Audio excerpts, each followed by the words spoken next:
Ozone के बारे में, ओजोन का स्ट्रक्चर ये है।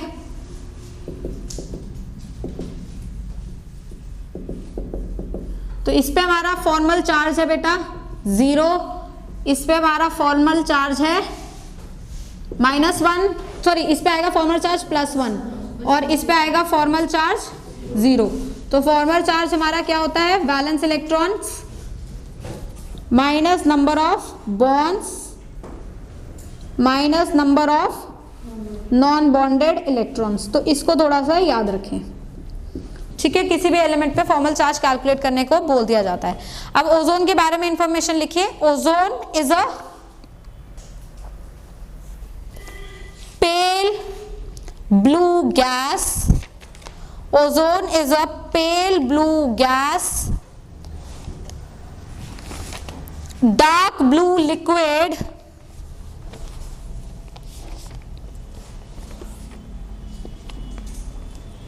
dark blue liquid and a poisonous gas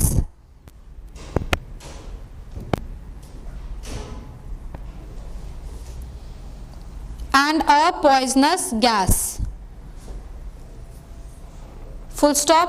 next लिखिए ozone is heavier than air, ozone is heavier than air and lies and slightly soluble in water, heavier than air and slightly soluble in water।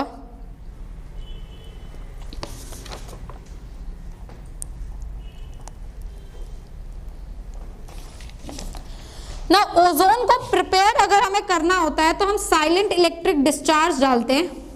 तो actually में oxygen के 3 molecules electric discharge से जब पास होंगे, उनमें electricity डाली जाएगी तो वो कन्वर्ट होंगे बेटा ओजोन में।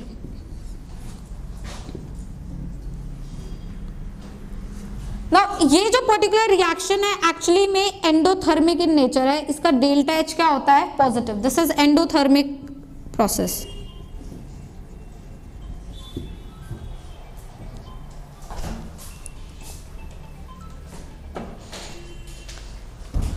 Now in this particular case अगर आप डेल्टा जी की डेल्टा एस की बात करते हैं, डेल्टा एस किस पे डिपेंड करता है, रैंडमनेस पे। भैया ये भी गैस ये भी गैस, आप ज्यादा number of moles of gas से कहां जा रहे हो, कम नंबर ऑफ मोल्स की गैस, मतलब डेल्टा एस भी इस केस में क्या होगा, नेगेटिव। तो अगर डेल्टा जी की बात करें तो डेल्टा जी होगा delta H minus T delta S. ये पॉजिटिव ये नेगेटिव, तो डेल्टा जी हमेशा क्या रहेगा, पॉजिटिव। तो ये रिएक्शन नॉन स्पॉन्टेनियस होता है, इस वजह से इसे किस में करना पड़ता है, स्लाइट इलेक्ट्रिक डिस्चार्ज में करना पड़ता है।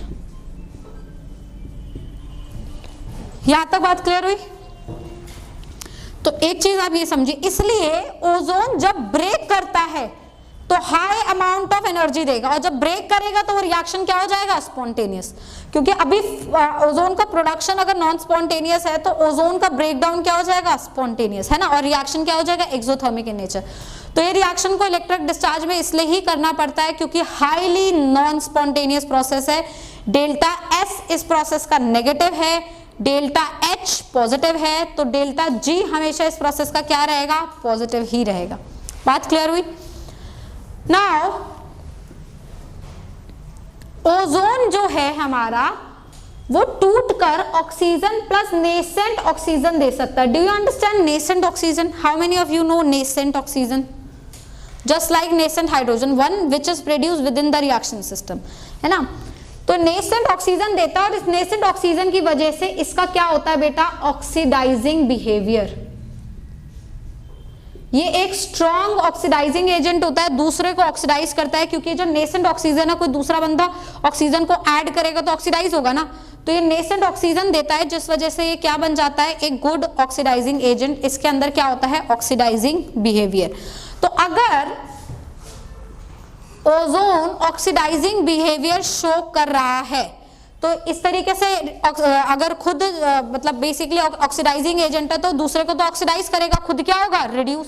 तो अगर ओजोन को अपन लोग ट्रीट करें आयोडाइड आयन के साथ तो आयोडाइड को क्या कर सकता है, ऑक्सीडाइज, तो आयोडीन बन जाएगा और खुद ही किस में हो जाएगा, रिड्यूस, गिविंग ऑक्सीजन गैस, हाँ या ना। अब ये जो आयोडीन प्रोड्यूस होगा ये क्या कर सकता है, इसको हम लोग अगर स्टार्च पेपर से पास करेंगे तो ये ब्लू ब्लैक कलर का कॉम्प्लेक्स दे देता है स्टार्च से, which is a test for the detection of iodine, है ना। दैट मीन्स अगर ओजोन का डिटेक्शन करना है तो मैं इस चीज का हेल्प कर सकती हूँ। मैं क्या करूंगी, ओजोन को KI सोल्यूशन या किसी भी आयोडाइड सोल्यूशन के साथ ट्रीट करूंगी, आयोडीन गैस प्रोड्यूस होगी। पहले तो मैं चेक करूंगी कि आयोडीन प्रोड्यूस हो रही है नहीं हो रही, तो अगर आयोडीन प्रोड्यूस हो रही है, this is the confirmation the gas is ozone, first thing. और कितना ओजोन प्रोड्यूस हुआ है, मतलब इसका क्वांटिटेटिव एस्टिमेशन अगर मुझे करना है, quantitative,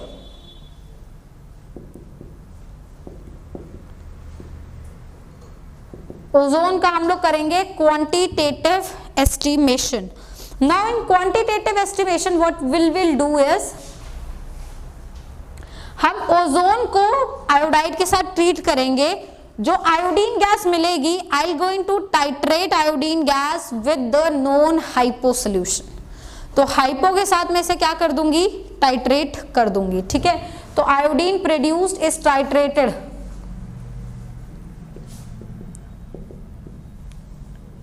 against known molarity and known volume of known concentration of hypo solution. What is my hypo solution? Sodium thiosulphate Na2S2O3। Sodium thiosulphate का जो सोल्यूशन होता है उसे हाइपो बोला जाता है, सोडियम थायोसल्फेट।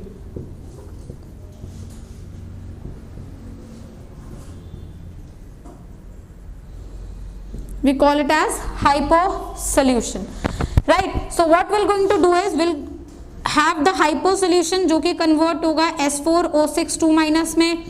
आयोडीन गैस जो भी मिला है वो किस में जाएगा, आयोडाइड आयन में। इस केस में S2O, अच्छा इसको बैलेंस करना चलेंगे तो इधर 2 लगा देंगे, सल्फर ऑक्सीजन सब बैलेंस, 4 इलेक्ट्रॉन हो गए तो 2 इलेक्ट्रॉन इधर लगा दिए, इधर 2 तो इधर 2 इलेक्ट्रॉन, तो नेट रिएक्शन बना 2S2O3 plus I2 will give me S4O6 2 minus plus 2I minus. I will get this kind of a system. Gram equivalence बराबर करके मैं क्या निकाल सकती हूँ, कितना आयोडीन प्रोड्यूस हुआ है।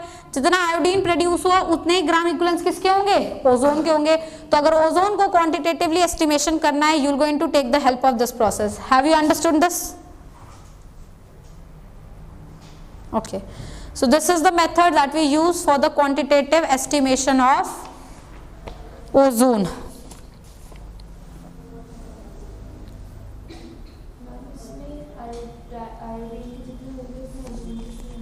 ग्राम इक्विवेलेंस बेटा आयोडीन के जितने होंगे उतने थायोसल्फेट के, मतलब हमें आयोडीन की नहीं पता ना, हमें तो थायोसल्फेट पता है। तो जितना थायोसल्फेट होगा उतना आयोडीन, जितना आयोडीन उतना ही ओजोन। मोल्स नहीं, ग्राम इक्विवेलेंस, ठीक है। चलिए ओजोन के ऑक्सीडाइजिंग बिहेवियर को देखते हैं। जैसे मैंने बोला ओजोन किस में जाएगा, ऑक्सीजन में। इस रिएक्शन को बैलेंस कैसे करेंगे, ओजोन जब ऑक्सीजन में जाएगा, हम इसे अगर एसिडिक मीडियम में बैलेंस करें तो एसिडिक मीडियम में ऑक्सीजन को कैसे बैलेंस करते हैं, वाटर से। तो I am going to add a water here. जब मैंने वहां वाटर डाला तो इधर कितने H प्लस आ गए, 2H प्लस। इलेक्ट्रॉन्स को अगर बैलेंस करो तो कैसे करोगे, 2 इलेक्ट्रॉन्स। तो ये रिएक्शन हो गया मेरा ऑक्सीडाइजिंग बिहेवियर ऑफ ओजोन। अब इस केस में ये ऐसे खुद रिड्यूस होगा तो सल्फाइड आयंस को ऑक्सीडाइज कर सकता है किसमें, सल्फेट्स में। आयोडीन आयन को ऑक्सीडाइज कर सकता है किसमें, आयोडीन में। आयरन प्लस 2 को ऑक्सीडाइज कर सकता है किसमें, आयरन प्लस 3 में। ऐसे ऐसे करके सबको क्या कर सकता है, ऑक्सीडाइज कर सकता है। रिडॉक्स रिएक्शन बनाना आता ही है, बैलेंस करके अपना कार्यक्रम कर सकते हैं। बात क्लियर? हाँ ज्योत्सना, ठीक है। तो कोई दिक्कत होगी बैलेंसिंग में, कर लेंगे। चलिए आगे चलते हैं। हमारे मेजरली ओजोन के जो भी रिएक्शंस है वो सारे उसके ऑक्सीडाइजिंग बिहेवियर से ही रिलेटेड है। तो आगे चलते हैं हम लोग। हाँ जी, सल्फाइड को सल्फेट में कर सकते हैं ना, क्योंकि यहाँ -2 है, यहाँ +6 है, ऑक्सीडाइज ही तो हो रहा है।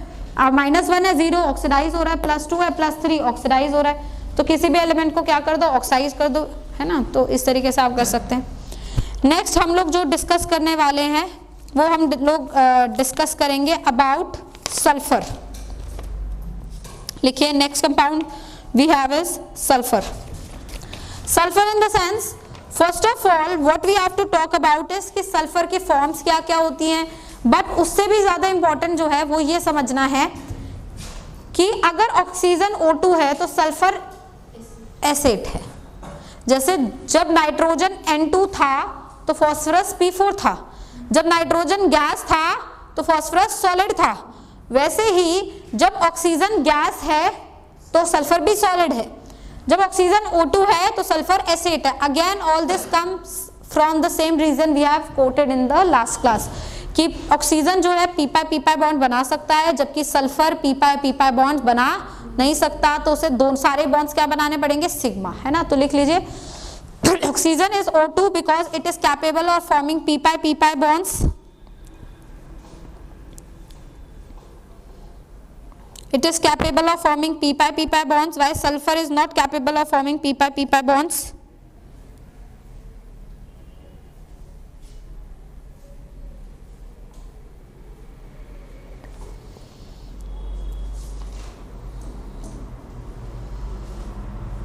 Is that clear? Therefore sulfur exists as S8. Therefore sulfur exists as S8.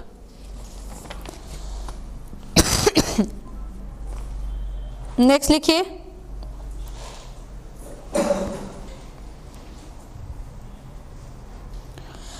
Properties of sulphur में लिखिए sulphur displays allotropy of a remarkable degree, मतलब सल्फर एलोट्रॉप्स बनाता है, तो sulphur show allotropy of remarkable degree.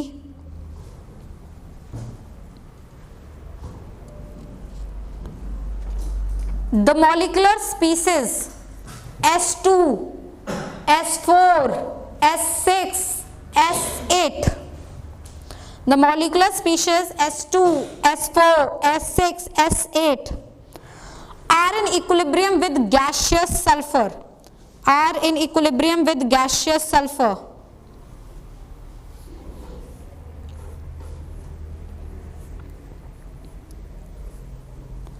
The most stable allotrope of sulfur is rhombic sulfur. The most stable allotrope of sulfur is rhombic sulfur or alpha sulfur.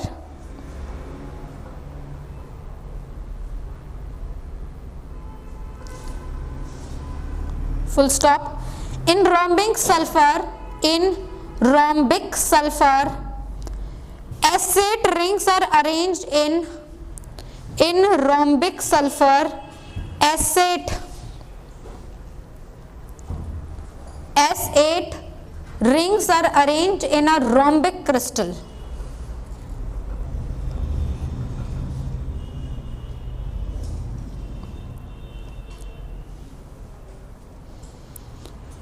Rhombic sulfur on heating gets converted to monoclinic sulfur.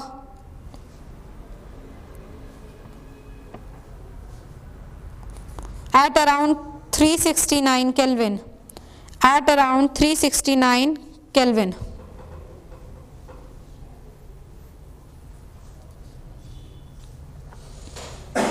ठीक, acid का structure कैसा होता है बेटा? हमारे पास crown shape structure होता है इसका, crown shape. So we will have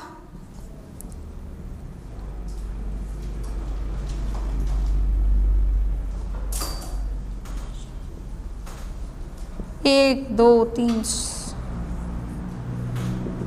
each sulfur will have 2 lone pairs and attached to another sulfur by 2 sigma bonds, somewhat like this. तो हर सल्फर में ये पूछा जाता है, जैसे P4 में पूछा जाता है कितने फॉस्फोरस सिग्मा बॉन्ड से कितने फर्दर फॉस्फोरस से जुड़े हैं, तो P4 में एक फॉस्फोरस फर्दर 3 फॉस्फोरस से जुड़ा होता है सिग्मा बॉन्ड से और 1 लोन पेयर रखता है. वैसे हर सल्फर 2 सल्फर से जुड़ा होता है सिग्मा बॉन्ड से और 2 लोन पेयर रखता है. This is what is acid. Now let's talk about the oxides of sulfur.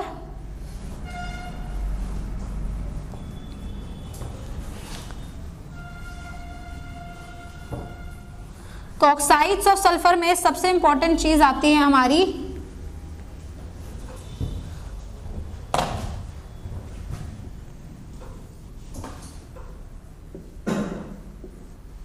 sulfur dioxide. Sulfur dioxide is very important. Sulfur dioxide, as we are saying, is an acidic oxide.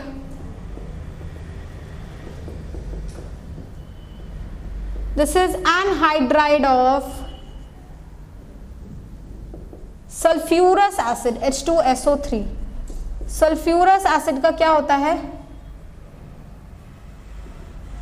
Anhydride. It's anhydride of sulphurous acid. तो हमारे पास अगर H2SO3 है, इसमें से बेटा आप कितना water निकाल सकते हो? एक वाटर निकाल सकते हो, तो दो, तो SO2 ही तो बनेगा, है ना, विच इज अ स्टेबल ऑक्साइड. तो सल्फ्यूरस एसिड को हम लोग बोल सकते हैं ऑर्थो सल्फ्यूरस एसिड. क्लियर? अगर आपको इसे प्रिपेयर करना है तो आप सल्फर में ऑक्सीजन डाल दीजिए. S8 डालोगे तो 8 ऑक्सीजन डालोगे, आपके पास 8 SO2 गैस आ जाएगी. या फिर आप डायरेक्ट आयरन सल्फाइड लीजिए, उसे ऑक्सीजन के साथ ट्रीट करिए, आपको मिलेगा iron oxide plus sulphur dioxide. तो टेक्निकली आप इस तरीके से भी काम कर सकते हैं. इस केस में अगर आप नोटिस करेंगे तो आयरन ऑक्सीडाइज हो गया +2 से कौन सी स्टेट में? +3 में. Sulphur from -2 has actually gone to +4. So technically this is a redox. Is this a redox? Is this a redox? Yes, it is redox. ये दोनों ऑक्सीडाइज हो रहे हैं, ये 0 से -2 रिड्यूस हो रहा है. This is a redox. ऐसा हो ही नहीं सकता कि रिएक्शन में सिर्फ ऑक्सीडेशन ही हो रहा है. अगर ऑक्सीडेशन हो रहा है तो कहीं ना कहीं रिडक्शन जरूर हो रहा होगा. बस इसमें फर्क ये है कि ऑक्सीडाइज आयरन भी हो रहा है और सल्फर भी हो रहा है, बट ऑक्सीजन क्या हो रहा है इस प्रोसेस में? रिड्यूस हो रहा है. ठीक.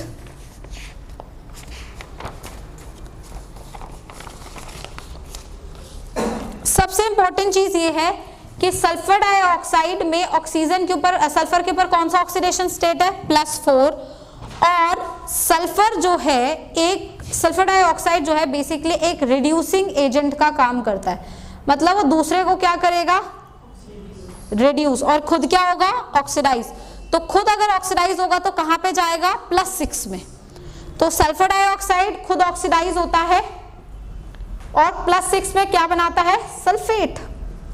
+6 हो गया ना. और दूसरे बंदे को क्या करता रहता है? रिड्यूस करता रहता है. तो किस किस को रिड्यूस कर सकता है? देखिए, आपके पास अगर मैग्नेट है तो उसे रिड्यूस कर देगा Mn+2 में. डाइक्रोमेट है उसे रिड्यूस कर देगा +3 में. इस तरीके से बंदों को क्या कर सकता है? ये रिड्यूस कर सकता है, क्योंकि ये क्या है? एक गुड रिड्यूसिंग एजेंट. अगर आपके पास आयरन +3 है, उसे रिड्यूस कर देगा आयरन +2 में, है ना. इस तरीके से बंदों को रिड्यूस कर सकता है. It's a good reducing agent. Yes. Now if I ask you कि आपका ये सल्फर डाइऑक्साइड का जो रिड्यूसिंग प्रॉपर्टी है, इसमें सल्फर डाइऑक्साइड का n फैक्टर क्या होगा? तो वही काम करना भैया. मैंने आपको बताया सल्फर डाइऑक्साइड क्या है? एक एसिडिक ऑक्साइड, है ना. तो इसका मतलब इस हाफ रिएक्शन को हमेशा बैलेंस करोगे किसमें? एसिडिक मीडियम में. तो आपके पास एक्टिव एलिमेंट सल्फर है जो कि बैलेंस्ड है. ऑक्सीजन यहाँ 2 है तो 2 वाटर यहाँ डाल देते हैं, 4 H+ यहाँ डाल देते हैं और 2 इलेक्ट्रॉन यहाँ डाल देते हैं. तो इसका n फैक्टर एक्चुअली में कितना है? सल्फर डाइऑक्साइड का 2 है. बात क्लियर हुई? ठीक. बाकी इन सबका n फैक्टर निकाल लेना. जैसे इसका n फैक्टर 5 है, इसका n फैक्टर 6 है, इसका n फैक्टर 1 है. तो अगर सवाल ये पूछ ले कि कितने मोल सल्फर डाइऑक्साइड के साथ रिएक्ट करेंगे 1 मोल KMnO4 के साथ, तो इसका n फैक्टर 2, इसका 5, तो उस हिसाब से रेशियो निकाल के 5/2 या 2/5 जो भी आंसर आएगा उसे रिपोर्ट कर देना, है ना. तो ग्राम इक्विवेलेंस को बराबर कर देना. जैसे कल क्वेश्चंस कराए थे वैसे क्वेश्चंस आप इस यहाँ से भी क्या कर सकते हैं? सॉल्व कर सकते हैं. मोस्ट इंपॉर्टेंट पॉइंट लिखिए, sulphur dioxide shows bleaching property. Sulphur dioxide show bleaching property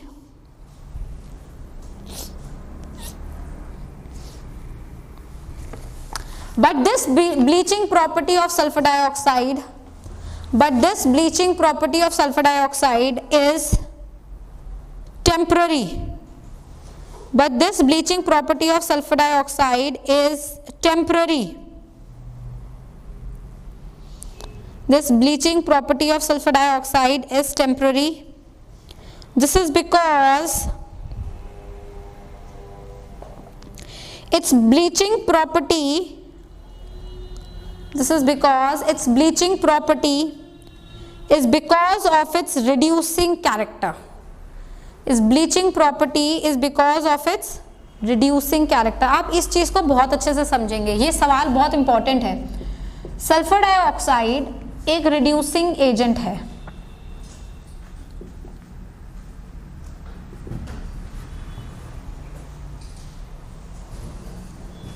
क्योंकि सल्फर डाइऑक्साइड जब पानी में जाता है, पानी में डिसॉल्व होता है, तो ये बनाता है H2SO4 प्लस रिड्यूस दो नेसेंट हाइड्रोजन,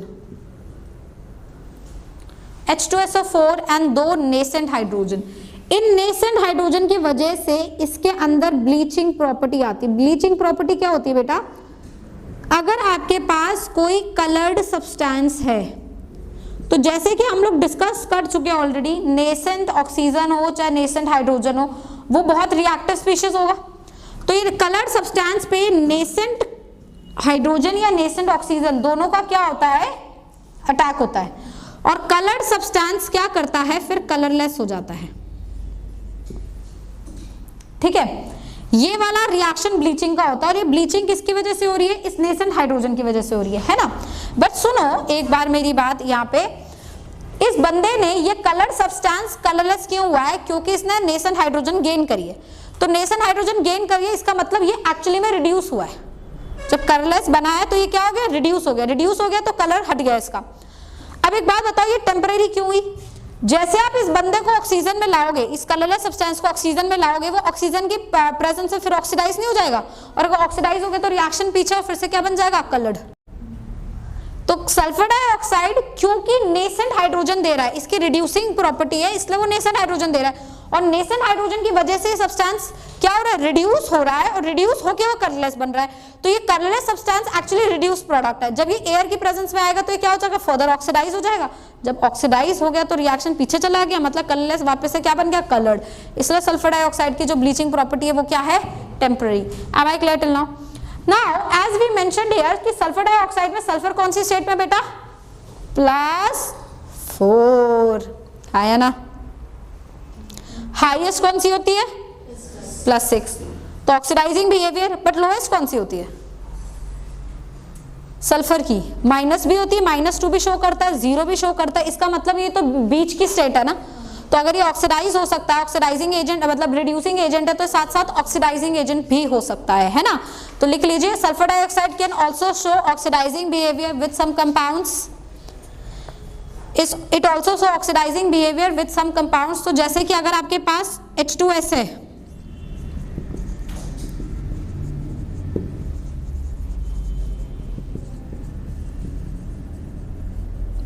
तो H2S है आपके पास, तो अगर आप H2S में डाल दे बेटा सल्फर डाइऑक्साइड, तो सल्फर डाइऑक्साइड खुद तो रिड्यूस हो जाएगा सल्फर में, और इसे भी ऑक्सीडाइज कर देगा किसमें? सल्फर में। भाई H2S -2 से 0 ऑक्सीडाइज हो गया, +4 से 0 रिड्यूस हो गया। तो नेट कंपाउंड क्या मिलेगा? सल्फर। बट बैलेंसिंग अलग अलग हो जाएगी। कैसे? H2S जो है वो किस में जाएगा? सल्फर में। रिएक्शन को कैसे बैलेंस करना? 2H + 2 electron. सल्फर डाइऑक्साइड को भी कैसे में लेके जाना? सल्फर में। ऑक्सीजन कितने हैं? 2, तो 2H2O, 4H + 4 इलेक्ट्रॉन्स। इस रिएक्शन को किससे मल्टीप्लाई करना? 2 से ऐड कर देना, है ना। जब ऐड करोगे तो क्या मिलेगा? 2H2S + 4H + SO2 give 2 sulphur + 4H + 2 water and sulphur. तो सल्फर तो 2 हो गए, 3 हो गए इनफैक्ट, और ये H + गया काम से, तो 2H2 है, सल्फर डाइऑक्साइड के साथ क्या करके 3 सल्फर और 2 वाटर बना देगा। तो ये सल्फर का मतलब है ये -2 से 0 और ये +4 से 0 ऑक्सीडाइज रिड्यूस हो गए। फाइनल प्रोडक्ट कौन दे रहा है? सल्फर ही दे रहा है। वाटर एक्चुअली स्पेक्टेटर आयन है। Do you understand the point? Water is the Spectator ion here. Sulphur trioxide SO3, इसमें ऑक्सीडेशन स्टेट सल्फर की क्या है? +6। ये भी एक एसिडिक ऑक्साइड ही है और साथ में ये है एनहाइड्राइड ऑफ सल्फ्यूरिक एसिड। ये H2SO4 का एनहाइड्राइड है। तो अगर आप H2SO4 लेते हैं और इसमें से पानी निकाल देते हैं -H2O, तो क्या दे देगा? SO3।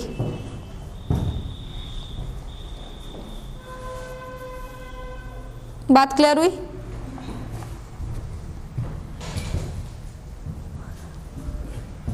सल्फर ट्राइऑक्साइड के लिए काफी चीजें पूछी जाती हैं। मोस्ट इंपॉर्टेंट जो पूछा जाता है वो पूछा जाता है इसका trimer of sulphur trioxide.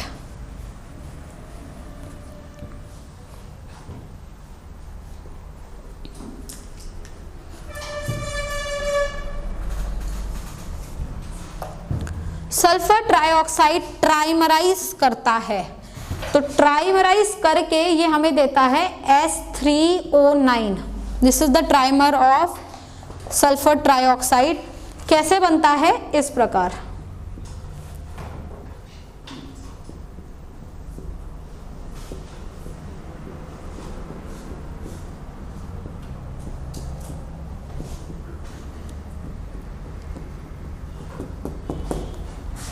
This is the trimer of.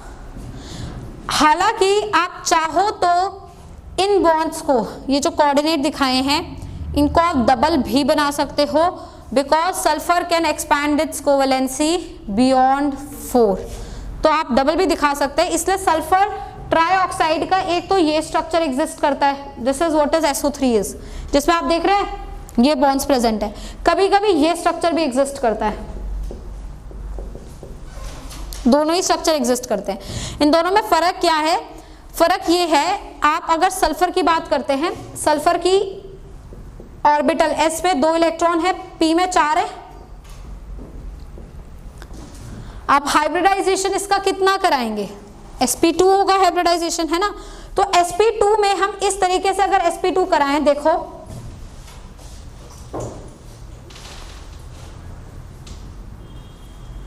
sp2, तो मैं क्या कर सकती हूं? एक सिग्मा बॉन्ड यहां से बना सकती हूं। इनफैक्ट ऐसा भी नहीं कराना चाहिए, मुझे इस तरीके से कुछ कराना चाहिए। हाँ चलो sp2 हो गया, तो एक सिग्मा बॉन्ड तो ये बन गया, ठीक है। और अगर आप देखेंगे 6/2, हाँ यही हुआ। और ये वाला जो बॉन्ड है, इनफैक्ट इसको आप यहाँ भेज दीजिए दोनों, और इसको इधर भेज दीजिए। ये वाला बॉन्ड क्या बना लेगा? पाई। ये दोनों बॉन्ड क्या बनेंगे? कोऑर्डिनेट। तो ये बन गया, समझे। तो अगर आप इस तरीके से हाइब्रिडाइजेशन कराओगे तो ये भी बन सकता है। इस केस में ये जो पाई बॉन्ड है ये पी पाई है खाली, क्योंकि आप देख रहे हैं इसका सल्फर का ये पाई बॉन्ड यहाँ से बन रहा है जो कि p ऑर्बिटल में, तो पी पाई है। लेकिन अगर आप इसको ऐसे एक्साइट कराओ, देखो यहाँ d भी तो है, तो इसको भी एक्साइट करके d में भेजते हैं और इसको भी एक्साइट करके d में भेजते हैं, ठीक है। और sp2 कराते हैं, तो सिग्मा सिग्मा सिग्मा, एक पी पाई और 2 पी पाई डी पाई, ठीक है। तो ये स्ट्रक्चर भी बन सकता है, ये भी बन सकता है। सवाल कैसे आता है? 4 ऑप्शन में से पूछा जाता है, इनमें से किसमें कोऑर्डिनेट बॉन्ड है, ठीक है। और हमें किसी में कोऑर्डिनेट बॉन्ड दिख नहीं रहा होता और ऑप्शन होता है SO3, और हम सोचते हैं SO3 का तो भाई ये स्ट्रक्चर है, इसमें कहाँ कोऑर्डिनेट बॉन्ड है? इसमें भी कोऑर्डिनेट बॉन्ड बन सकता है, डिपेंडिंग अपॉन आप एक्साइटेशन उसकी कैसे करा रहे हो। अगर आप उसके डी में एक्साइटेशन कराओगे तो ये स्ट्रक्चर बनेंगे, जिसमें एक तो पी पाई होगा और बाकी पी पाई डी पाई होंगे। और अगर इस तरीके से एक्साइटेशन कराओगे, मतलब डी को आपने यूज नहीं करा, तो पी पाई और 2 कौन से बन गए? कोऑर्डिनेट बन गए। तो SO3 में कोऑर्डिनेट बॉन्ड भी बन सकता है और पाई बॉन्ड भी बन सकता है, दोनों ही स्ट्रक्चर है। अगर मतलब पाई बॉन्ड गिनने को बोले जाए ना, तो पाई गिन सकते हो, मतलब ऐसा नहीं कि कोऑर्डिनेट को स्किप कर दो, इसको भी पाई बना के गिन देना। समझ रहे हो बात को? देख, सल्फर इज 2s2 2p4, ये है ना। मैं ऐसे करती हूं, ये तो डिजनरेट है, इसको तो कहीं भी भेज सकती हूँ, यहां भेज दिया। इस वाले को इलेक्ट्रॉन को एक्साइट करके पी में भेज दिया, क्या दिक्कत है ना भाई, वो तो डीजनरेट है। और sp2 कर दिया, तो ये बना एक सिग्मा, ये बने दो कोऑर्डिनेट, ये बना क्या पाई, बन गए स्ट्रक्चर। और अगर ये दोनों इलेक्ट्रॉन जो यहाँ पेयर थे इनको ऑक्साइड करके डी में भेजती तो पाई पाई बन जाते, 3 सिग्मा बनते, 3 पाई बनते, इस तरीके से होता। तो यही स्ट्रक्चर मैं इसके ट्राइमर में समझाना चाह रही हूँ। इसके ट्राइमर में भी you can either replace it with a coordinate bond और you can keep it a double bond. तो सवाल पूछा जाए SO बॉन्ड, तो वो डबल बॉन्ड को जो इस बार गलती आप किसके पेपर में था वो सवाल मुझे नहीं पता, श्रेया तेरे पेपर में था वो डाइक्रोमेट वाला सवाल, Cr2O7 वाला? तेरे में रोम्बिक सल्फर का, तेरे पेपर में था? अच्छा 9th के पेपर में था वो, जो क्वेश्चन आया था क्रोमियम ऑक्सीजन के बॉन्ड निकालने डाइक्रोमेट में, और उसका एनटीए ने आंसर दिया 12 और बच्चे मार्क करके आए 18 और उसको कर दिया वो उस चैलेंज पे, चैलेंज गलत हो गया, एक्सेप्ट नहीं किया गया वो चैलेंज, आंसर 12 ही था। क्यों? क्योंकि CRO bond does not mean CRO single या पाइस। अब ये जो बॉन्ड्स है देखो, ये इनमें रेजोनेंस नहीं होगी, तो आप इसको भी तो कोऑर्डिनेट मानोगे और इसको भी कोऑर्डिनेट मानोगे, है ना। तो वो ऐसे नहीं करना कि यहाँ पे 2 और यहाँ पे 3 गिन रहे, है ना, तो वो गलती नहीं करनी। जो CRO बॉन्ड है मतलब कितने लिंकेज है बस उसको देखो, डबल और ट्रिपल को नहीं देखना, डबल सिंगल को नहीं देखना, लिंकेज देखनी है। तो अगर आपसे पूछा जाए बेटा SOS लिंकेज कितनी है, 3, SO बॉन्ड कितना है, जब SO बॉन्ड पूछा जाए ना, S और O बॉन्ड ऐसे लिखा रहता है पेपर में, इसका मतलब SO सिंगल नहीं है, इसका मतलब S और O का लिंकेज बताओ। तो लिंकेज 1 2 3 4 5 6, समझे, ऐसे नहीं करना 1 2 3 4 5 6 7 8 9 10 11 12, लिंकेज बतानी है, चाहे डबल है तो भी एक लिंकेज, सिंगल है तो भी एक लिंकेज, कोऑर्डिनेट है तो भी एक लिंकेज। तो अगर SO बॉन्ड बोला जाए तो लिंकेज S और O, और SOS पूछा जाए तो 3। बात क्लियर होती जा रही है? ये वाले, हाँ ये मतलब ये भी होगा, मैं सिंपल SO पूछ रही हूँ, हालांकि इसे SOS की कैटेगरी में रखा जाता है, बट अगर टोटल SO पूछा जाए तो इनको भी गिनोगे आप, हाँ you will be counting this also. तो 1 2 3 4 5 6 7 8 9 10 11 12 लाइक दिस। बट अगर आप इनको ऐसे गिनने लगे 1 2 3 4 फिर इनको भी गिनोगे तो वो ज्यादा हो जाएंगे, वो नहीं करना आपको, ठीक है ना। यहाँ तक बात क्लियर हुई SO3 के बारे में। चलो ऑक्सो एसिड्स ऑफ सल्फर की तरफ।